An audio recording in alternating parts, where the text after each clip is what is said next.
நீங்க ஒரு போஸ்டுக்கு 35 லட்சம் ரூபாய் விலை வச்சு ஒரு பல ஆயிரம் கோடி அதுல வசூல் பண்ணி அவங்களெல்லாம் நியமனமும் பண்ணிட்டீங்க.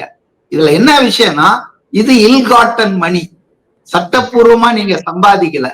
பல பேர் வைத்தறிச்சல, பல பேர் என்ன கஷ்டப்பட்டு 35 லட்சம் ரூபாய் கொடுத்தாங்கன்னு தெரியாது. நீங்க அந்த பணத்தெல்லாம் ஹவாலா மூலம் அரபு நாடுகளுக்கு கடத்திட்டதாகவும் இடி சொல்லுது.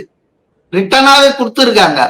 அப்ப இந்த மாதிரி நேரங்கள்ல இப்படி ஒரு குற்றச்சாட்டு, அது குற்றச்சாட்டாவே வச்சுக்கிறேன். அது விசாரிக்க வேண்டியதா இல்ல விசாரிக்கப்பட வேண்டியதா?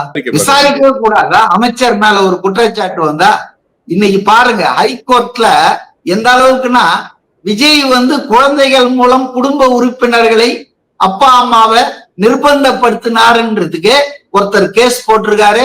அந்த கேஸ்ல எலெக்ஷன் கமிஷன் கருத்தை கேட்டு இன்னைக்கு ஒரு எலெக்ஷன் கமிஷனுக்கு நோட்டீஸ் அனுப்பிச்சிருக்கு ஹைகோர்ட். அப்ப சட்டம் என்பது தன் கடமையை செய்யட்டுங்க. உங்களுக்கு மடியில கனம் இல்லைன்னா ஏன் பயப்படுறீங்க? விசாரிக்கவே கூடாதுன்னா என்ன அர்த்தம்?